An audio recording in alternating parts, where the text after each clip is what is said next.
IAS 12 income tax, ये वाला standard भी हम कैप्लन से कवर करेंगे।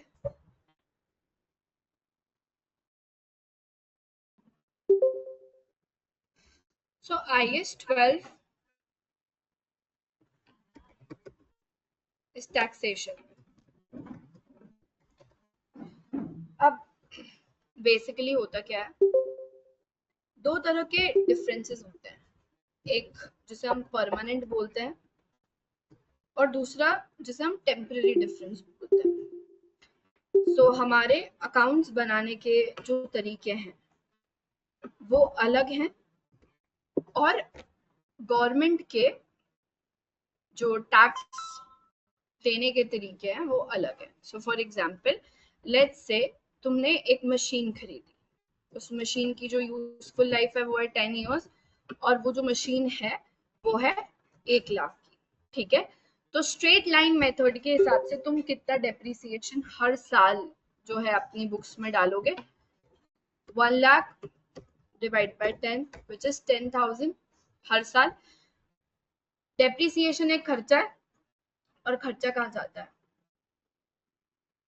पीएनएल में, एसओपीएल, ठीक है।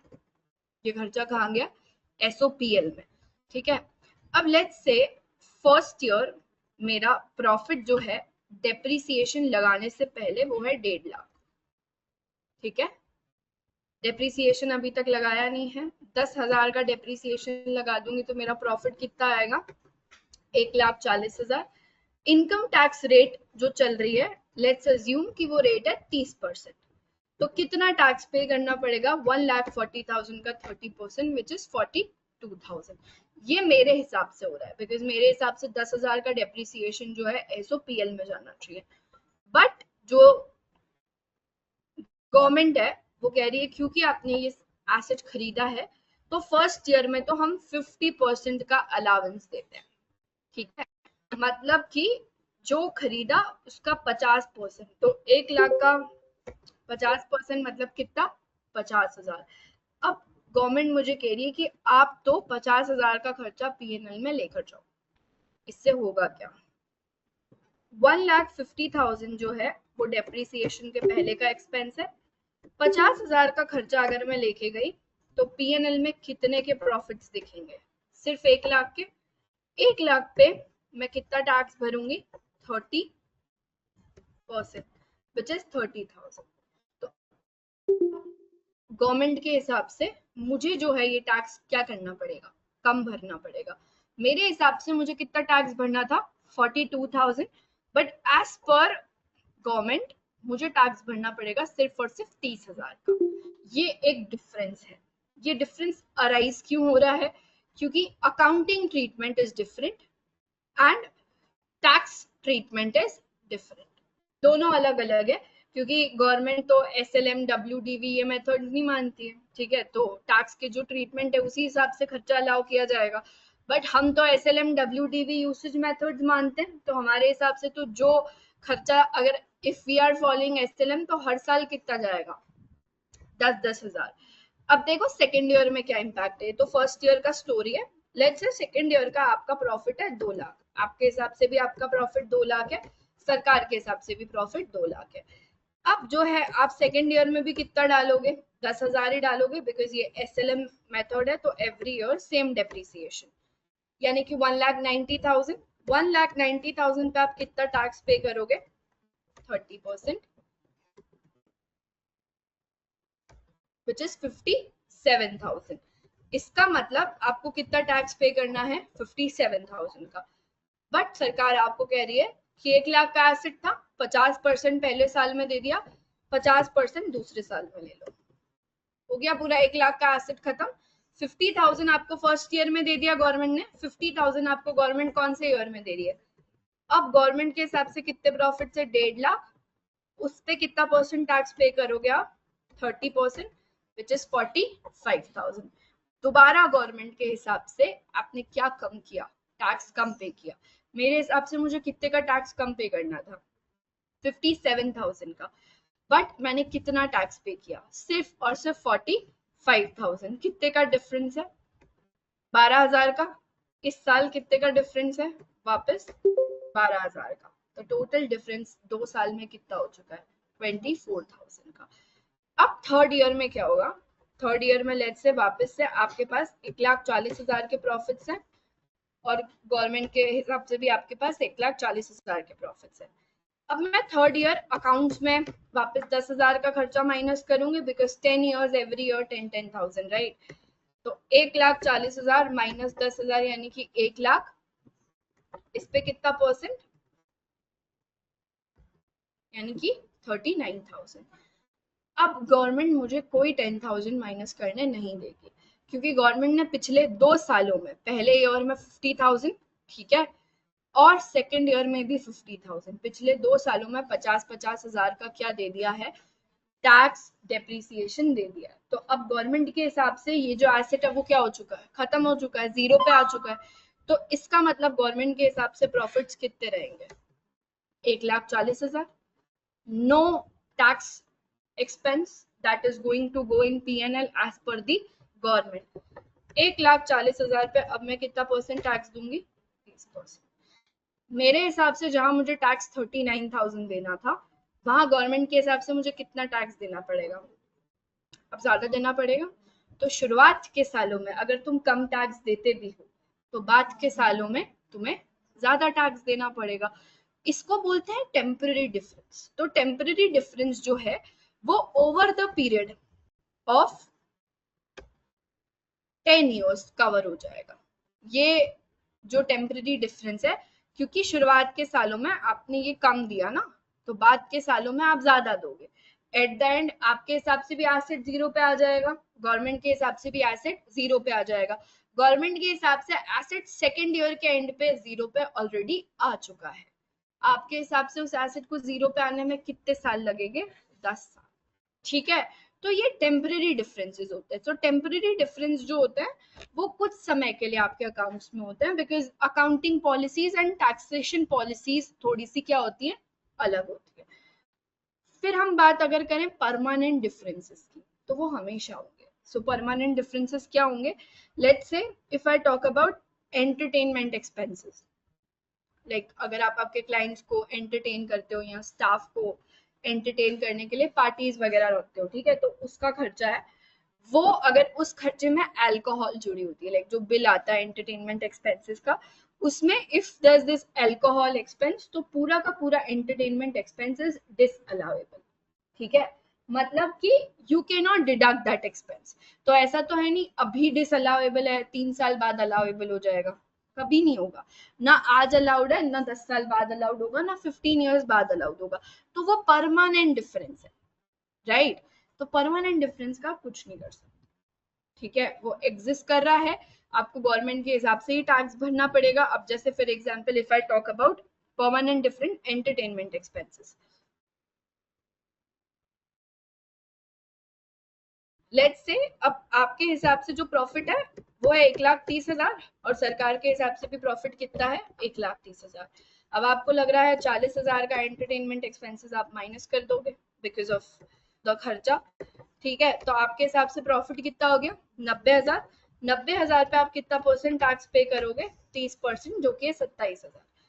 गवर्नमेंट कह रही है ये अलाउड नहीं है, आपका प्रॉफिट कितना रहेगा 1,30। ये खर्चा माइनस करना अलाउड ही नहीं है बिकॉज इसमें क्या जुड़ा हुआ है अल्कोहल। तो 1,30,000 का आपको कितना परसेंट भरना पड़ेगा टैक्स 30% यानी कि 39,000।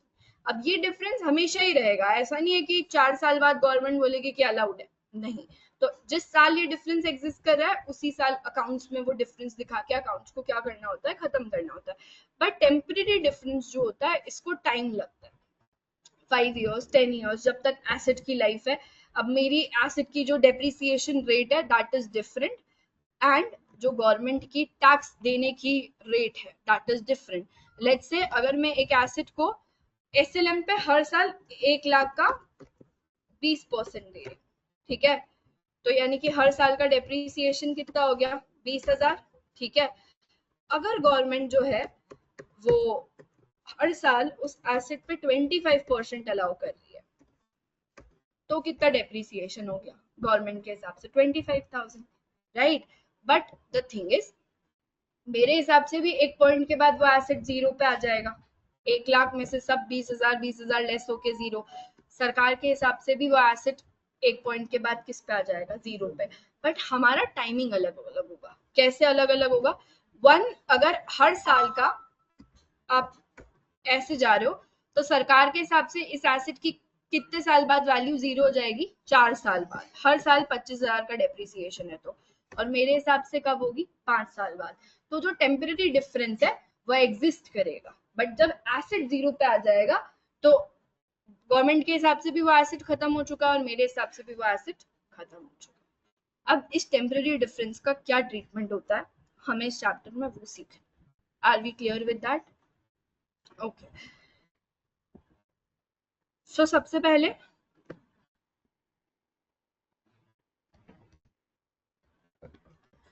if we start with IS tax, IS 12 income tax, तो दो तरीके के टैक्स होते हैं, current tax and deferred tax.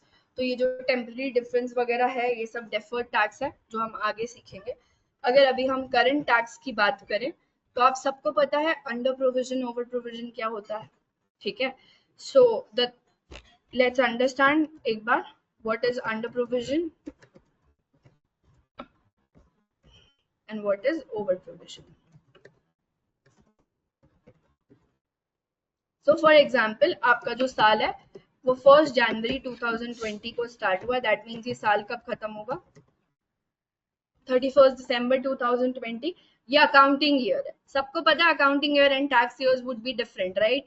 So let's say आपको लगता है, आपका ये अंदाजा है, ये टैक्स एस्टिमेट है कि आप इस बार $55,000 का इनकम टैक्स पे करोगे, ठीक है?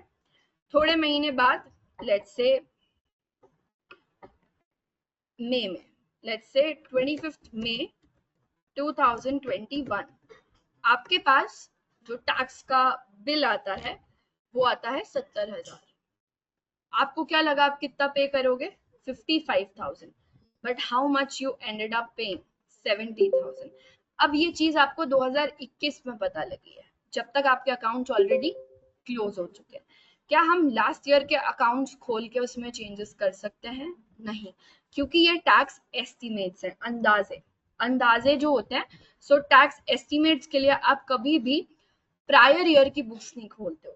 उसका जो इम्पैक्ट होता है वो प्रोस्पेक्टिव इम्पैक्ट होता है, because it is change in accounting estimate. अंदाजा ही था कि 55,000 पे करोगे, कोई पॉलिसी तो नहीं थी या कोई फिक्स्ड अमाउंट तो नहीं था या कोई रूल तो नहीं है कि हर बार सेम अमाउंट ऑफ डेप्रिसिएशन आपको पे करना है। तो दैट मीन्स आप कुछ भी नहीं कर सकते 2020 वाले साल में, लेकिन आप चेंजेस कर सकते हो कौन से वाले साल में? 2021 वाले साल में। क्या चेंजेस होंगे? सो आपने खर्चा कम दिखाया, रियलिटी में खर्चा कितना था? 17,000 का, 70,000 का, बट आपने कितना खर्चा दिखाया? 55,000, ठीक है? दैट मीन 70,000 माइनस 55,000, यानी कि कितना कम दिखाया आपने खर्चा? 15,000। ये जो 15,000 है इसके लिए आप क्या वर्ड यूज करते हो? अंडर प्रोविजन, ठीक है? इसका इम्पैक्ट नेक्स्ट ईयर में होता है, 2020 में इसका कोई इम्पैक्ट नहीं है। इसका इम्पैक्ट कौन से साल में आएगा? 2021। तो 2021 के पीएनएल में, जो 2021 का पीएनएल बनाओगे, उसमें आप 15,000 का जो अंडर प्रोविजन है उसको क्या कर दोगे? ऐड, ठीक है? सो लेट्स से अब जो आपका साल चल रहा है वो चल रहा है 1 जनवरी 2021। ये साल कब खत्म होगा? 31 दिसंबर 2021, ठीक है? आपका इस साल का जो टैक्स एस्टिमेट है 2021 वाले साल का, वो है लेट्स से 80,000। मतलब आपका अंदाजा है कि इस साल आपको कितना टैक्स देना पड़ सकता है? 80,000। तो ये तो जाएगा ही जाएगा। इसके साथ पिछले साल का क्या जाएगा? अंडर प्रोविजन, क्योंकि पिछले साल इसका कोई इम्पैक्ट नहीं गया, तो इस साल उसका भी इम्पैक्ट जाएगा। तो टोटल टैक्स जो एक्सपेंस होगा वो आपके एसओपीएल में कितना जाएगा? 95,000, ठीक है? Are we clear with this? ये एसओपीएल का फिगर है, हमने अभी तक एसओएफपी का फिगर डिस्कस नहीं किया। I am talking about SOPL. अब ओवर प्रोविजन इससे उल्टी सिचुएशन है। ओवर प्रोविजन में क्या होगा, लेट्स से तुम्हारा जो टैक्स एस्टिमेट था वो था 75,000, मतलब तुम्हारा अंदाजा था कि तुम्हें कितना टैक्स भरना पड़ सकता है 75,000, बट आपको जो नोटिस आया है वो आया है 45,000। ठीक है, that means in reality how much you have to pay, only and only 45,000। How much you thought you would be paying 75। पिछले साल के अकाउंट्स में क्या आपने 30,000 से खर्चा ज्यादा डाला? पिछले साल के अकाउंट्स खोल के कोई चेंजेस कर सकते हैं? नहीं। तो इस साल के अकाउंट्स में 30,000 का खर्चा कम जाएगा। ठीक है, सो लेट्स से अब आप आ गए हैं 1 जनवरी 2021 से 31 दिसंबर 2021। इस साल का आपका जो टैक्स एस्टीमेट है वो है 70,000। अब पिछले साल का आपके पास क्या है, ओवर प्रोविजन। कितने का ओवर प्रोविजन है? 30,000 का। वो लेस कर देंगे तो एसओपीएल में कितना जाएगा? ठीक है, ये आपका 2021 का टैक्स एक्सपेंस है SOPL. Are we clear with this? Under provision, over provision. अब दोनों ही केस में जो फिगर्स चेंज हो रहे हैं वो एसओपीएल के फिगर्स है। इसका मतलब आप एसओएफपी के फिगर्स को टच नहीं करते हो। 2021 में एसओएफपी में जाएगा 80,000 जो एक्चुअल का टैक्स एस्टिमेट है। इधर कितना जाएगा एसओएफपी में? 70,000 जो एक्चुअल टैक्स एस्टिमेट है। तो ये जो भी अंडर प्रोविजन, क्या 75 2020 का है, मैं 21 की बात कर रही हूँ, 75 2020 में जा चुका होगा। ठीक है, तो अब फॉर एग्जाम्पल यहाँ पर जो भी चेंजेस हैं वो सारे के सारे चेंजेस किसकी वजह से हैं? Under provision, over provision. कहाँ पर है? एसओपीएल। एग्जाम में you have to understand the question. SOFP का भी फिगर पूछा जाता है, एसओपीएल का भी फिगर पूछा जाता है। तो आपको बहुत लंबी चौड़ी डिटेल दे रखी है एंड फिर नीचे लिखा है what would be the amount that will be shown in SOFP. तो द एंटायर पर्पस ऑफ इतना सारा information is to confuse you, क्योंकि आपको लग रहा है इतनी सारी इंफॉर्मेशन का कुछ ना कुछ तो यूज होगा ही, बट इन रियलिटी पूछ ही एसओएफपी का फिगर रखा है ना, तो इसका मतलब जो इस साल का टैक्स एस्टिमेट है वो इसी साल के एसओएफपी में जाएगा। अब वो इस साल के एसओएफपी में एज अ लायबिलिटी जा रहा है, क्योंकि मेरा साल 31 दिसंबर को खत्म हो रहा है। दैट मीन्स 31 दिसंबर को वो मेरा टैक्स एक्सपेंस है, बट क्या मैंने कैश 31 दिसंबर को पे किया है? जो आपकी एक्चुअल में टैक्स पेमेंट्स डेट है आप उसी डेट पे टैक्स पे करोगे, यू कैन नॉट पे अर्ली, राइट? तो इसीलिए वो लायबिलिटी है। तो जर्नल एंट्री क्या होगी? Debit income tax expense, because it's your खर्चा। खर्चा जब जब बढ़ता है क्या होता है? डेबिट। और क्रेडिट हम क्या करते हैं? इनकम टैक्स लायबिलिटी, क्योंकि अभी तक आपने पे नहीं किया है, आप फ्यूचर में पे करोगे तो ये इस साल के एंड में आपकी क्या हो जाएगी? Liability. You do not touch liability, you do not make any changes to liabilities. हम जो भी फिगर एडजस्ट करते हैं वो सिर्फ और सिर्फ कौन सा फिगर होता है? एसओपीएल। अब क्योंकि अंडर प्रोविजन खर्चा है तो अंडर प्रोविजन हमेशा डेबिट बैलेंस शो करता है। सो समटाइम्स आपको ट्रायल बैलेंस में गिवन होता है डेबिट बैलेंस, सिर्फ करंट टैक्स लिखा है और डेबिट में गिवन है, तो इसका मतलब क्या है? वो अंडर प्रोविजन है। तो क्वेश्चन में मेंशन नहीं होगा कितनी बार कि वो अंडर प्रोविजन है या ओवर प्रोविजन है। तो हमेशा अगर ट्रायल बैलेंस में डेबिट बैलेंस गिवन है तो वो कौन सा प्रोविजन होता है? Under.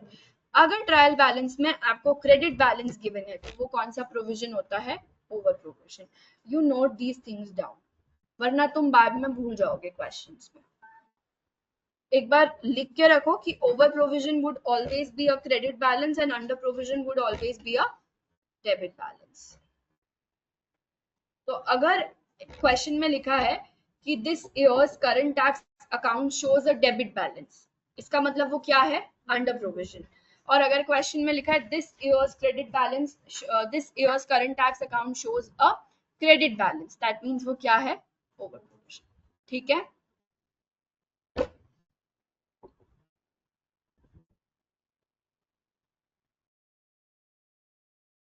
Are we done?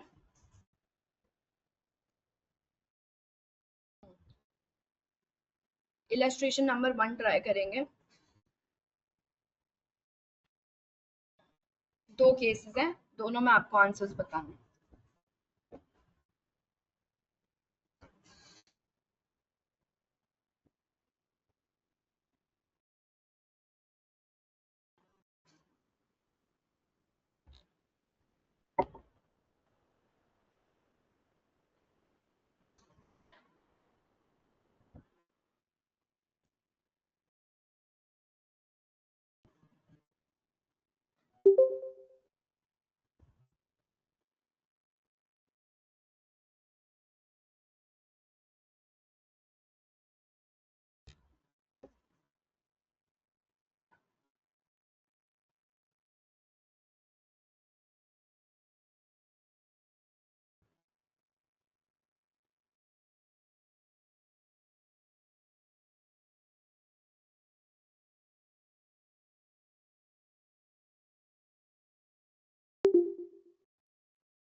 Are we done? दोनों केसेस हो गए?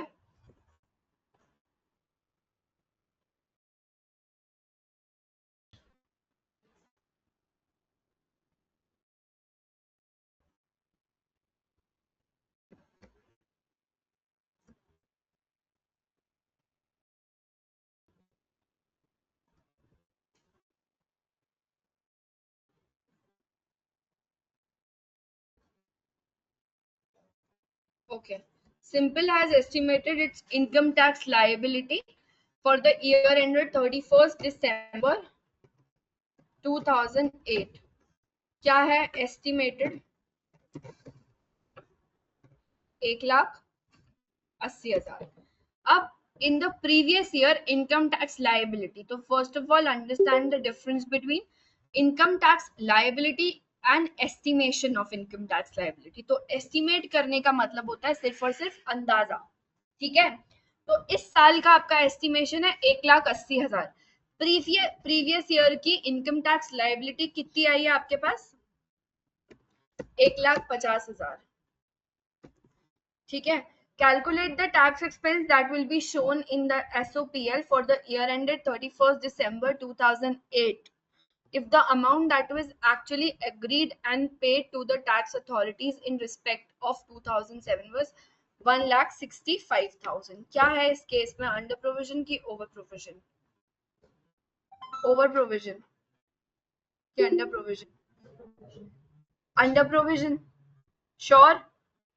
कितने का? 15,000. प्रीवियस ईयर की इनकम टैक्स लाइबिलिटी कितनी एस्टिमेट हुई थी? 1.5 लाख.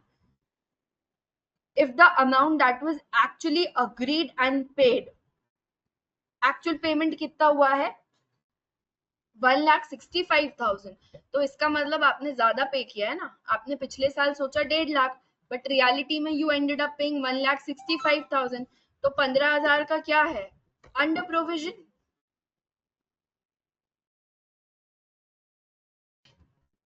सेकेंड केस में आपकी एस्टिमेटेड लाइबिलिटी कितनी है? 1.5 lakh, but you ended up paying 1 lakh. ये क्या है? 10,000 का. ठीक है? तो अगर ये वाला केस है तो इसमें 1,80,000 में 15,000 क्या हो जाएगा? ऐड. तो टोटल एसओपीएल फिगर होगा 1,95,000.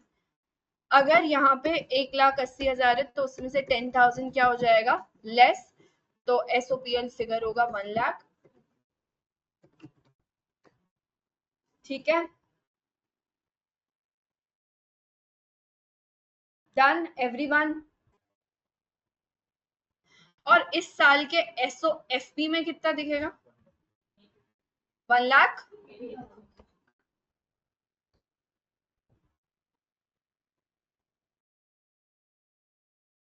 Okay. So now we are coming on to deferred tax. So deferred tax का मैंने आपको एक बेसिक कॉन्सेप्ट तो समझा ही दिया है.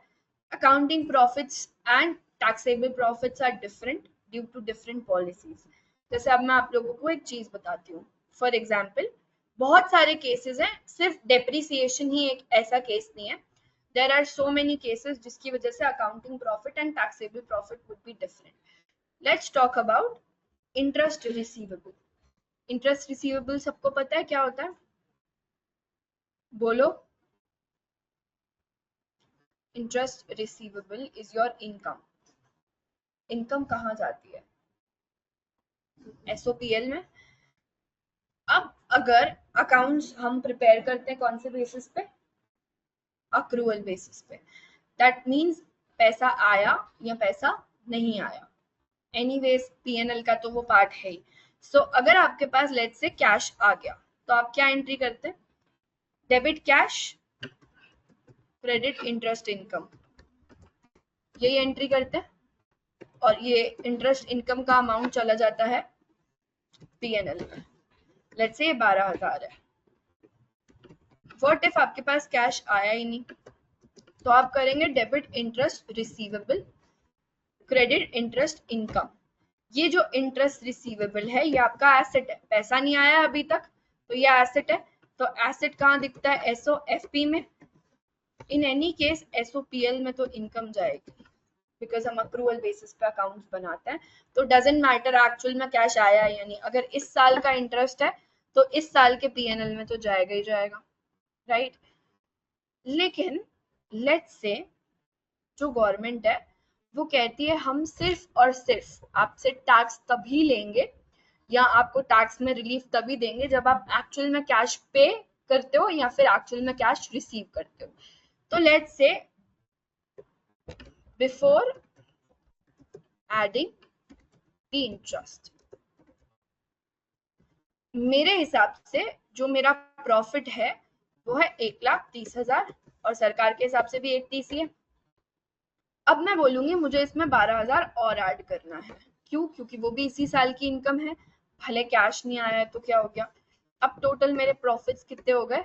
1,42,000, क्योंकि मैंने जो है अपनी इंटरेस्ट इनकम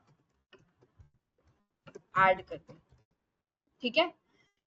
अब जो गवर्नमेंट है वो कह रही है हम तो जीरो ही ऐड करेंगे क्योंकि अभी तक कैश नहीं आया है, मतलब हम इसको एक्चुअल में इनकम मानेंगे ही नहीं।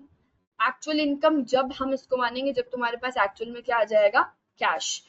तो गवर्नमेंट के हिसाब से अभी तक मेरे प्रॉफिट्स कितने हैं? 1,30,000। टैक्स रेट लेट से चल रही है 30%, तो 1,42,000 का कितना परसेंट? 30%। एंड 1,30,000 का कितना परसेंट? 30%। मेरे हिसाब से मुझे कितना टैक्स देना चाहिए? 42,600, बट सरकार मुझसे सिर्फ कितना टैक्स लेगी? 39,000, ठीक है। कितने का डिफरेंस है? 3,90,000, 3,600 का, ठीक है। इस कॉन्सेप्ट को हम डीटीएल बोलते हैं, डेफर्ड टैक्स लायबिलिटी। अब सुनना क्यों।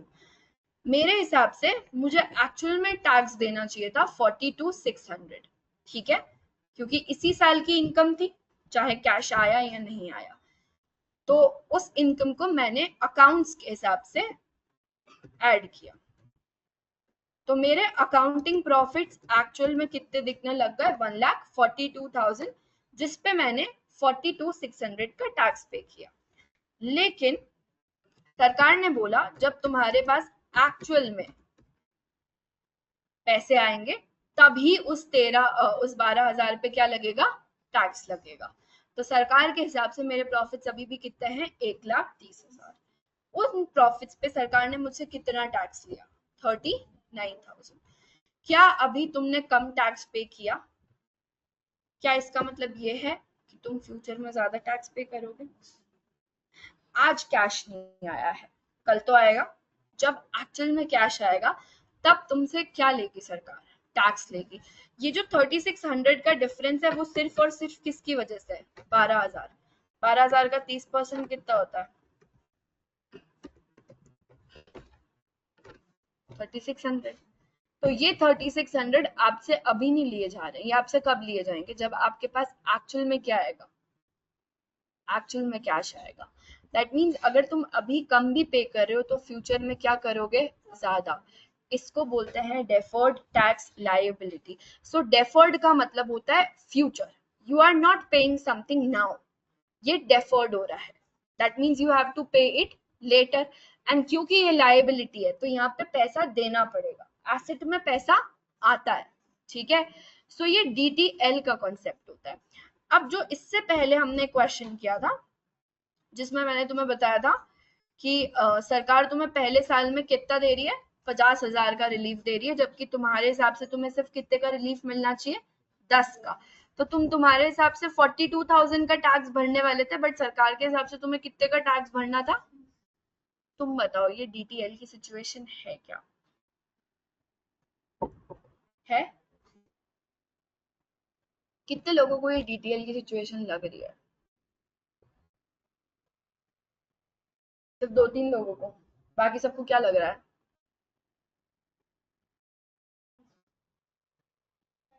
है डीटीएल?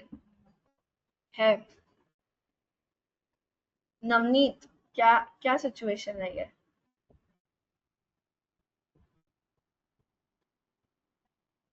शायद है, और शायद क्यों नहीं है?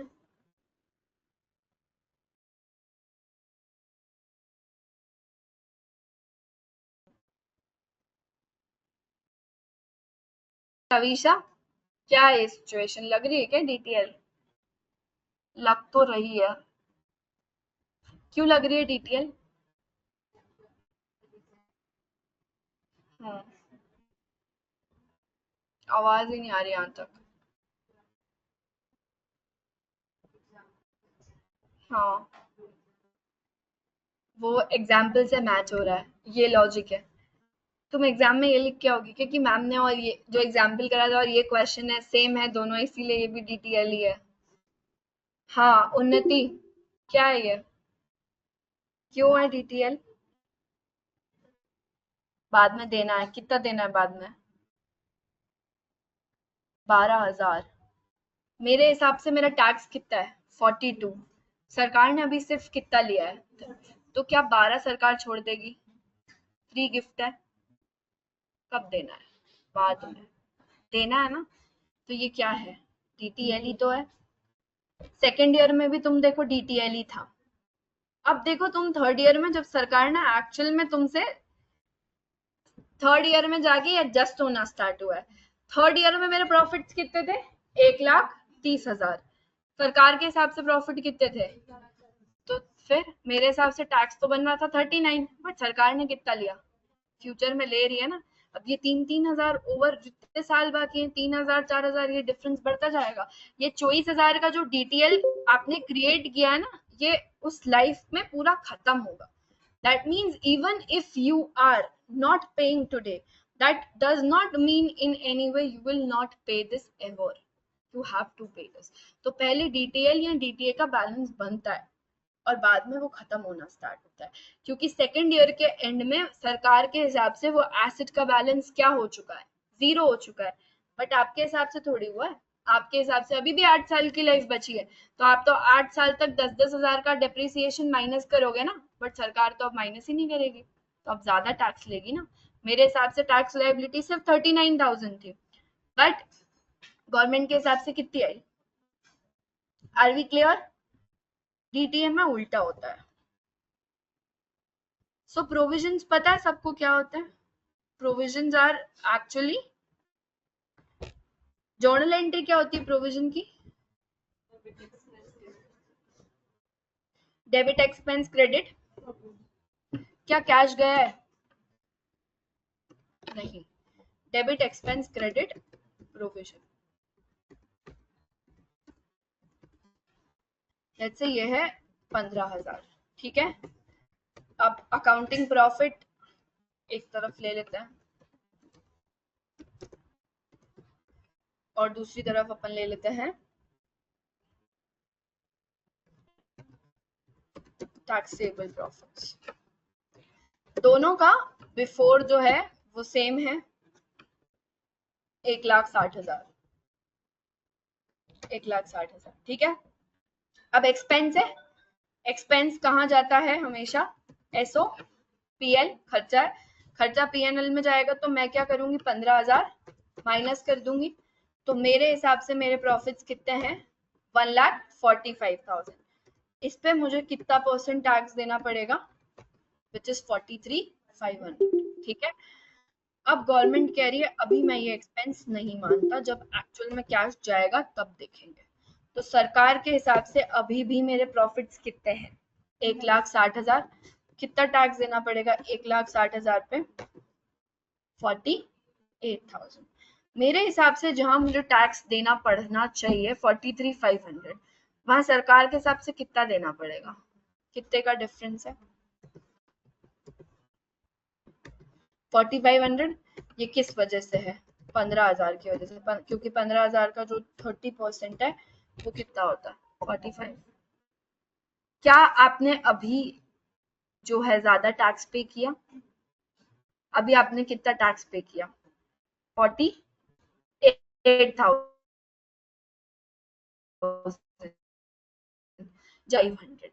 तो इसका मतलब क्या फ्यूचर में कम टैक्स पे करोगे?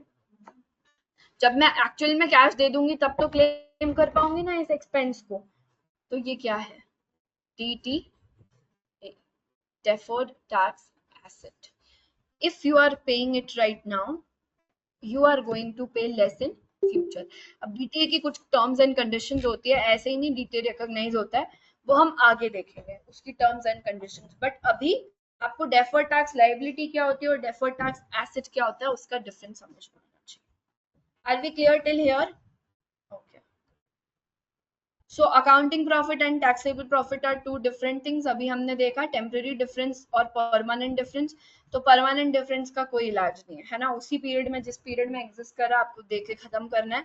But if I talk about temporary difference तो वो over the period of time क्या हो जाता है, कवर हो जाता है।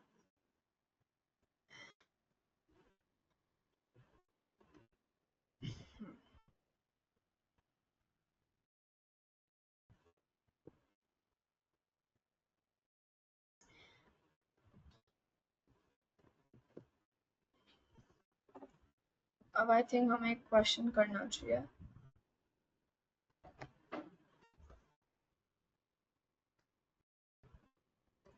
लेट मी सी, स्टडी हब से करते हैं, अगर वहां पे डायरेक्ट क्वेश्चन नहीं आ रहा तो। This conference will now be recorded. So let's have example number 3, deferred tax principle. Tom company bought a non-current asset on 1st January 2006 for 9,000. The asset is to be depreciated on straight line basis over 3 years. ठीक है, तो simple सी चीज है, क्या है, आपने एक 9,000 का एसेट खरीदा है, 3 साल है, और हर साल जो है उस एसेट पे कितने का डेप्रिसिएशन लगेगा, 3,000 का, 9,000 डिवाइड बाय 3। ओके, सो यहाँ पे आप लिख लो carrying amount. So first year 9,000 minus first year का depreciation 3,000 which gives the carrying amount to 6,000। ठीक है, अब accounting depreciation is not allowed as a taxable expense in the jurisdiction in which the company operate. Instead, tax allowances are available as follows. पहले साल में 4,000 मिलेगा tax के लिए, दूसरे साल में 3,000 मिलेगा और तीसरे साल में 2,000। तो अगर आप इस तरीके से जाएं, ये आप ले लो अकाउंट्स, एज पर अकाउंट्स, ठीक है, और एज पर टैक्सेशन या टैक्स बेस 3 साल है। फर्स्ट ईयर जो है कितने का कैरिंग अमाउंट रहेगा, स्टार्टिंग दोनों की 9,000 से ही होगी। अब सरकार फर्स्ट ईयर में कितना दे रही है, 4,000। फर्स्ट ईयर में सरकार के हिसाब से क्या है, कैरिंग वैल्यू 5,000, मेरे हिसाब से कितनी है, 6,000। नेक्स्ट ईयर में क्या होगा, 6,000, अगेन माइनस हम क्या करेंगे, 3,000। मेरे हिसाब से एसेट की वैल्यू थर्ड ईयर के एंड में कितनी होगी, 3,000। फिर थर्ड ईयर की स्टार्टिंग में एसेट होगा 3,000 का, वापस कितने का डेप्रिसिएशन, 3,000 का, और थर्ड ईयर के एंड में एसेट की वैल्यू जो है वो क्या हो जाएगी, 0। अब इस केस में क्या हो रहा है, फर्स्ट ईयर के एंड में है एसेट की वैल्यू 5,000, नेक्स्ट ईयर आपको कितना मिल रहा है टैक्स पर्पस के लिए, 3,000 लिखा हुआ है, 2006 4,000, 2007 कितना है, 3,000, तो 5,000 माइनस 3,000 मतलब 2,000। थर्ड ईयर आपका एसेट कितने का है, 2,000, और थर्ड ईयर के एंड में पूरा 2,000। सैयद और नवनीत चुप कर जाओ, मुझे यहाँ तक आवाज आ रही है। तो थर्ड ईयर के एंड में सरकार के हिसाब से भी एसेट कितने का हो गया, 0। टाइमिंग्स जो है मैं क्या कर रही हूँ, सेम रहेगी। अगर 10 साल का एसेट है तो 10 साल के बाद तुम्हारे हिसाब से भी 0 है। सरकार के लिए 10 साल का 15 लग सकता है या 10 साल का 5 लग सकता है, बट इवेंचुअली होना तो उनके लिए भी क्या है, 0। अब एक एक साल की बात करते हैं, ठीक है। फर्स्ट ईयर में कितने का डिफरेंस है, अभी यहाँ पे प्रॉफिट का डिफरेंस नहीं है, कैरिंग अमाउंट का डिफरेंस है। फर्स्ट ईयर के एंड में आपके हिसाब से आपकी कैरिंग अमाउंट कितनी है, 6,000। सरकार के हिसाब से आपकी कैरिंग अमाउंट कितनी है, इसको हम टैक्स बेस बोलते हैं। क्या बोलते हैं, टैक्स बेस, ठीक है, जो होता है as per the tax. First year के एंड में, अब तुम मुझे बताओ फर्स्ट ईयर के एंड में तुम्हें क्या लगता है, DTL है या DTA है,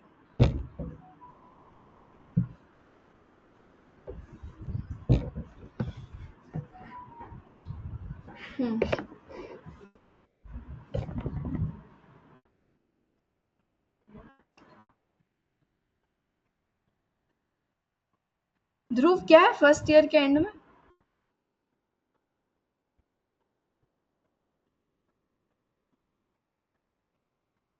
ध्रुव आवाज आ रही है वहां तक?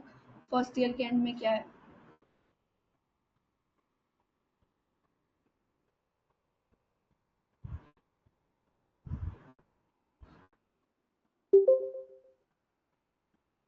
गर्वित नहीं पता। सो रहे हो क्या तुम दीवार के पीछे? हाँ, क्या है गर्वित फर्स्ट ईयर के एंड में? DTA deferred tax asset. अच्छा, हिमांग DTA।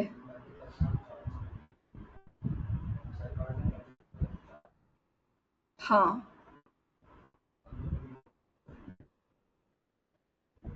4,000 चार्ज किए हैं कि 4,000 अलाउ किए हैं? डेप्रिसिएशन अभी तो मैंने बताया खर्चा है। खर्चा कहाँ जाता है? PNL में। तो 4,000 का एक्सपेंस PNL में जा रहा है और मेरे हिसाब से 3,000 का एक्सपेंस PNL में जा रहा है।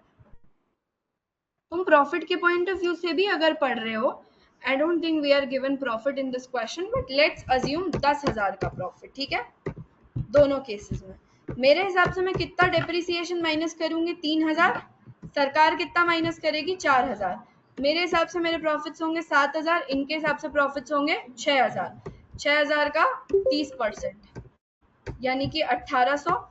7,000 का 30% यानी कि 2,100। मेरे हिसाब से कितना टैक्स भरना चाहिए? भर कितनी रही हूँ? तो DTL हुआ ना। DTA कैसे है? अगर तुम अभी कम टैक्स भर रहे हो दैट मीन्स फ्यूचर में तुम ज्यादा टैक्स भरोगे। सरकार 4,000 खर्चा अलाउ कर रही है। टैक्स क्या होता है? प्रॉफिट कम करता है। अगर तुम्हारे खर्चे ज्यादा होंगे तो तुम्हारे प्रॉफिट्स ज्यादा दिखेंगे कि कम दिखेंगे? कम दिखेंगे। तो कम अगर प्रॉफिट्स है तो उस पर कम टैक्स भरोगे कि ज्यादा टैक्स भरोगे? अगर 100% साल फर्स्ट ईयर में तुम्हें 100% अलाउंस मिल जाता है, मतलब 9,000 का, तो प्रॉफिट कितने का दिखेगा? सिर्फ और सिर्फ 1,000 का।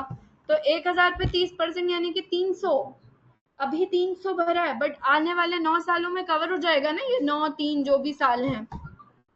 तो DTL है या DTA है? अब इससे हमें एक और चीज जो है वो पता पड़ती है।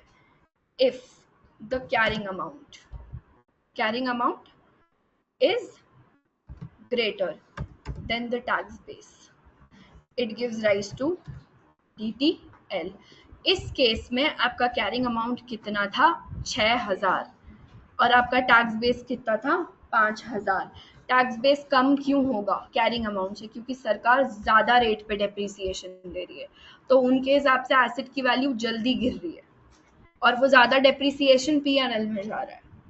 दैट मीन्स ये किसकी सिचुएशन हो गई? DTL। ठीक है। सेकेंड ईयर में क्या लग रहा है? कुछ है? सेकेंड ईयर में 3,000 जो है सरकार ने अलाउ किया है और सेकेंड ईयर में 3,000 जो है सरकार ने अलाउड किया है और आपके हिसाब से भी 3,000 है। क्या होगा प्रथम? कुछ भी नहीं होगा। ना DTL है ना DTA। मेरे हिसाब से भी खर्चा 3,000 जाना चाहिए, सरकार के हिसाब से भी खर्चा कितना जाना चाहिए? कैसे होगा DTL DTA? कुछ भी नहीं है। थर्ड ईयर बताओ। थर्ड ईयर में मेरे हिसाब से कितना जाना चाहिए डेप्रिसिएशन एक्सपेंस? सरकार कितना ले जाने दे रही है? इधर 1,000 ज्यादा ले जाने दिया, इधर 1,000 कम। 3 साल हो गए, पहले DTL बना फिर वो खत्म हो गया 3 साल बाद। फर्स्ट ईयर में DTL बना ना 1,000 का 30% जो डेप्रिसिएशन एक्सपेंस है यानी कि 300। पहले साल में मैं 300 जो है मतलब 1,000 कम लेके गई होंगी, तो 1,000 के हिसाब से 30% की रेट मतलब 300 कम टैक्स पे किया होगा। थर्ड ईयर में मैं 300 ज्यादा टैक्स पे करूंगी। खत्म हो गया ना थर्ड ईयर के एंड में अपने आप। जब एसेट की लाइफ खत्म होगी तो क्या होगा? DTL DTA अपने आप ऑटोमेटिकली नेट ऑफ हो जाएगा, खत्म हो जाएगा। ठीक है, तभी इसको टेम्परेरी डिफरेंस बोलते हैं। It's there in the accounts only for limited time या फिर ओनली फॉर टेम्पररी टाइम, ठीक है। तो देखो इफ आई टॉक अबाउट, अब यहाँ पे खर्चा अलग होता है और टैक्स रेट्स अलग होती है।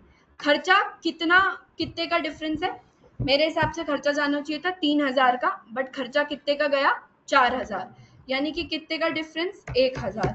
1,000 के खर्चे पे तुम्हें कितने का डिडक्शन मिलेगा 30% का, मतलब तुम्हारा DTL कितना होगा 30%, अगर 30% रेट है तो।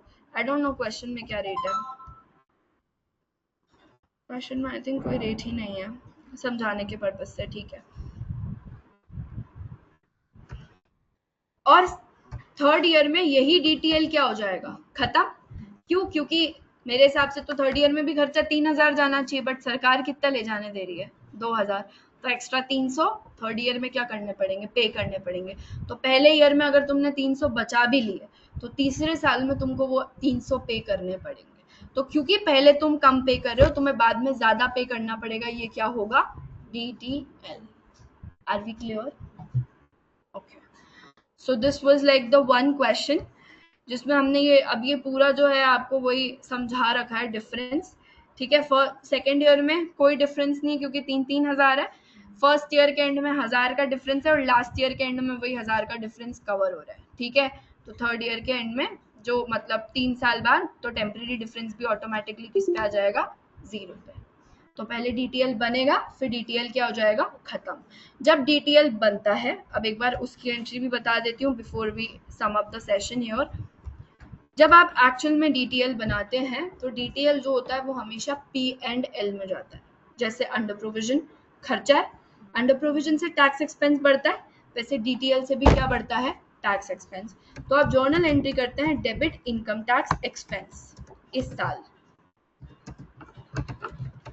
और credit DTL deferred tax liability, ये आपके SOFP में दिखेगी, डेफर्ड टैक्स लायबिलिटी है क्योंकि, ठीक है। और ये आपके SOPL का खर्चा बढ़ाएगा क्योंकि ये एक्स्ट्रा खर्चा है।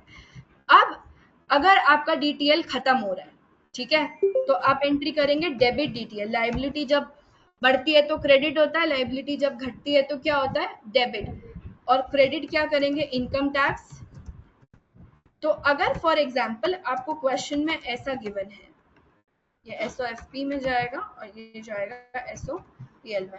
सो फॉर एग्जाम्पल आपको क्वेश्चन में ऐसा गिवन है कि जब आपने साल स्टार्ट किया तो 14,000 का DTL था, अब हम साल एंड कर रहे हैं और हमें DTL बैलेंस 18,000 पे लेकर आना है, ठीक है। ऑलरेडी DTL कितने से बना हुआ है, आपको कितने पे लेके आना है, मतलब आपको DTL 4,000 से बढ़ाना पड़ेगा। तो आप क्या एंट्री करेंगे debit income tax expense credit deferred tax liability, और ये जो 4,000 हैं वो ऐड होंगे। जैसे इनकम टैक्स एक्सपेंस में अंडर प्रोविजन ऐड हुआ, उसी तरीके से इंक्रीज इन DTL भी क्या होगा ऐड। लेकिन अगर आपको क्वेश्चन में गिवन है आपका जो DTL है वो साल के स्टार्ट में 14,000 है और साल के एंड में आपको वो 4,000 पे लाना है, इसका मतलब आपको DTL को क्या करना है कम, कितने से कम करना है 10,000। क्या जर्नल एंट्री होगी debit DTL credit income tax, और ये आपके इनकम टैक्स के खर्चे में से माइनस होगा, ठीक है। तो DTL जब जब बढ़ेगा it's going to add on to your tax expense, whenever DTL जब जब नीचे जाएगा डिक्रीज होगा, it's going to reduce your tax expense, ठीक है। अब हम एक फुल फ्लेजेड क्वेश्चन के साथ समझेंगे और most probably we are going to complete this chapter tomorrow, ठीक है, क्योंकि इसके बाद रिवैल्यूएशन वाला एक टॉपिक है and then I think we will be sorted with this chapter. Okay, that's pretty much it for the day, guys.